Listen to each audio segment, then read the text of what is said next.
Absolutely. Got a great team, great run right now. Why don't we bring Kacie Ehinger up? Kacie's got a volleyball team right now that is one of the best teams on campus. They're off to a great start at 15-4. Let's get Kacie in here too to talk volleyball. How are you? Good, how are you? I'm great.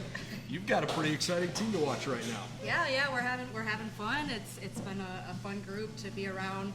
Genuine love for each other and just wanting to fight for each other in every play. This particular team, I think, has shown a lot of toughness over the last year, given the challenges around the schedule, playing doubleheaders.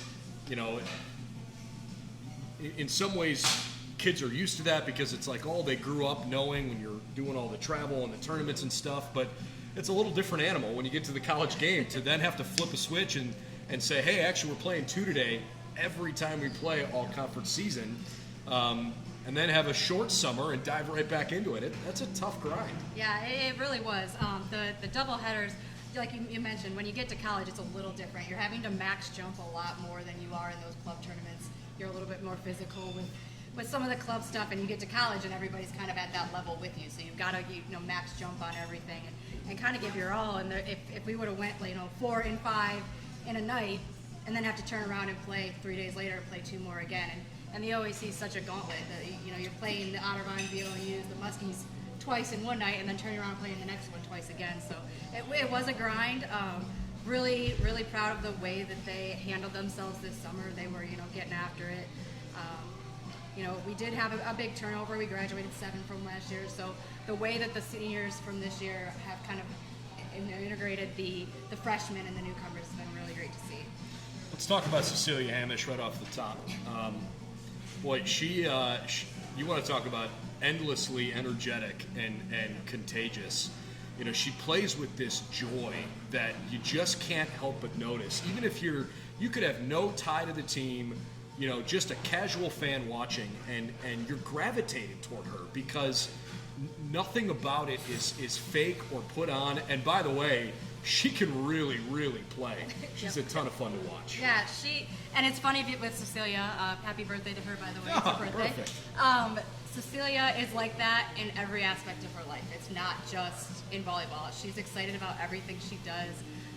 She just genuinely has a love for the game and for the people around her, and I think that shows on the court. And she's just unapologetically herself, and people love it, and they just gravitate towards it. It's been really fun to watch her kind of come into her own the past 2 years. Her sophomore year, she was in and out of the lineup. Last year was in the lineup for the duration, and then has been for the most part this year. And just to see her kind of grow into that and kind of be a good leader in the past 2 years has been really exciting to see too. Well, and after graduating, 7 kids last year, you kind of have the upperclassmen sort of forced into new leadership roles, and it's just nice to see when there are players like her and Ivy Earl, who's obviously also achieved at a really high level.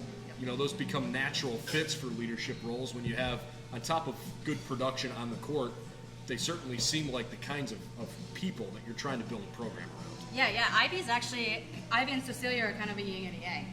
Ivy goes out there and she's that by example person. She's not real loud. She doesn't get overly excited. She just gives a clap when she gets a kill, but she just does everything at a high level. She passes for us. She passes a ton of balls. People are always serving her. She was defensive OAC Player of the Week last year, which was kind of cool because she had a struggle on her offense a little bit last week. To see her recognized for the defensive aspect because she does a lot for us on the court, and she's just that lead by example kid. So they're kind of like offset each other a little bit. Like they can look at Cecilia when they need energy, and they can look at Ivy when they need that calming factor. Speaking of Players of the Week in the conference, you've got a young lady who's really, really played well lately, Lauren Gardner, who was just named OAC Player of the Week this week. Her impact, I think, may not always show up statistically, but she does a lot of the dirty work that really keeps things going offensively, and I think she digs the ball really well. She does. Lowe has been amazing for us on the defensive end. Lowe and Morgan in the back row, Ivy in the back row. Lowe has stepped up that left back position. She pursues everything, doesn't let anything kind of hit the floor, and she has that mindset that she's just going to go get the ball, and she's really not afraid of anybody. She wants the ball to come her way, and that's what you need in that position, is somebody who just wants to, hit it at me. I'm going to dig it. And that's the mindset that Lo has. And it's been great to see her, especially the past couple weeks, start to have that production a little bit and get the recognition in the OAC. Tell us a little bit about this conference for those who are not intricately familiar with OAC volleyball.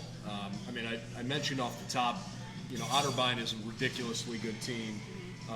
Ohio Northern and Muskingum, those three schools in particular, for basically 25 years, sort of been a rotating, conference title between the three. And yet, I really feel like your program is right on the cusp of matching that same level of play consistently. You had a chance to see Otterbein this past week, and I know, they might be a little bit bigger, a little bit more physical, and they play unbelievably good defense. But when you look at those schools, those programs, where is your group trying to get, incrementally better to match that play? Yeah, I think defensively right now we're right there with some of those schools. We have to pick up the offensive end a little bit this year. We're kind of struggling the past couple weeks with putting some balls away and minimizing errors. I think that's where we're at right now. We've been working on it a ton in practice, trying to match that output that they have. Like you said, those three are just juggernauts. The OAC is unreal of a conference. You got physical every night. You got Heidelberg, who's physical. They play fast. Mount Union's really physical. They play fast. They play great defense. They have a really good libero there. So you don't get really an off night in the OAC a whole lot. You're going to get everybody's best shot every night, and that's fun. We talk about it all the time. I'd rather play in games like that where it's fun than to be, out there killing somebody. It's just a lot more fun to be able to play in that conference, and I think it's a really good recruiting tool to be able to play in this conference too. Like, hey, we get to play meaningful, exciting matches every time we step on the floor, as opposed to just kind of, some matches are a gimme, and that's not the case in the OAC. I was going to bring that up because I have to imagine that, part of the very first conversations you have during recruiting are around, hey, this league is the real deal, and there are probably 3 or 4 leagues around the country that can say, top to bottom, you're really not gifted a game. And I would think, you could speak to this, that would attract an athlete to say, hey, look, I want a good education. I know I can get a good education at Baldwin Wallace, but boy, I want to be tested and figure out how good can I be. And if you're consistently playing against those caliber teams, you got a good chance to figure out how good you can be. Yeah, I think it's helped in the recruiting pitch the last year, especially this freshman class is from a little bit all over. We have 2 kids from Chicago, 2 kids from Pittsburgh. Lauren Gardner's obviously from right around here. We have some Columbus kids, so we've been able to kind of broaden their horizons with that. Hey, you're getting a match every night. You're getting good volleyball. It's not just an education. So we have a great education. We're able to really pull with some of the medical fields, especially. But the ability of the OAC, I think, is a good drawing factor to be able to expand the recruiting base a little bit and go a little bit more regional, farther outside of our region, a little bit more nationally. I have to think that there are probably only a couple of schools in the league that have the kind of recruiting advantage that being in a major city has, right? If you're Otterbein or your Capital, you're recruiting to, hey, we've got things in Columbus, internships and potential job opportunities, people we can introduce you to, that kind of stuff. Obviously in Northeast Ohio, John Carroll and Baldwin Wallace are both Cleveland-based schools. How often do those kinds of things come up in your conversations with recruits? Oh, that comes up every time, pretty much every time. You got that experiential learning. You're able to get internships, especially in the medical field, the Cleveland Clinic right there. We're able to get them into different facilities and things like that. So that comes up quite often. I know we specifically talked about Cecilia and Ivy and Lauren, but I don't want to leave anybody else out that you feel has really shined here recently. Why don't you kind of run through some of the highlights of the season you've sort of seen so far? Yeah, I think our freshman setter, Lauren Reed, has done a really good job stepping into a really hard role. That's like the quarterback of the team, and she's a freshman. Immediately she's put into that starting role, and she's really coming into her own the last couple weeks here with getting a little bit more comfortable with the hitters. Isa Luciano, one of our middles, has been very good blocking for us. We're still trying to come along with her connection with Lauren a little bit, but she was really strong at the end of last year, and we're hoping she can kind of get herself back into that form here. Morgan Martin, senior DS in the back row. There were games where she outdug the libero. at the beginning when they were just hitting a lot of balls her way. I think it was the Case Western game, the first rally. She had like 5 digs in the first rally. Morgan's done a great job of just being super steady back there. Our passing core, Angela Dunn, has been great passing. We're in system quite often as a passing unit, and that's an testament to what those kids are doing. The Jackets got off to a challenging start because of the incredibly high level of competition they played right out of the gate. You open the year 2-3, and to now be 15-4 with only a loss to Otterbein since then. I mean, it really feels like this team is starting to hit its stride. From where you were 5 matches in to where you are now, where is that biggest step forward come from? I think it's just getting a little bit more comfortable with each other. So at any point we have Lauren Gardner, Lauren Reed, Alyssa Sahi, all freshmen, Allison Weiner as a freshman on the right side. So we're throwing 4 freshmen out there. So them just getting more comfortable with each other on the court, I think is kind of been a big thing. No excuses on that Mount Union going, starting off a little slow. The Mount Union tournament, we did play 2 of those matches without Ivy Earl.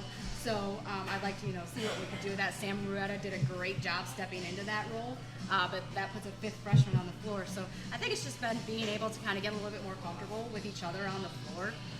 We're growing together. Like I said at the beginning, that they just have a genuine love for each other and want to work hard for each other. And I think that's kind of showing as we grow together and get to know each other a little bit more. This the schedule just doesn't get any easier. There's just nowhere to breathe.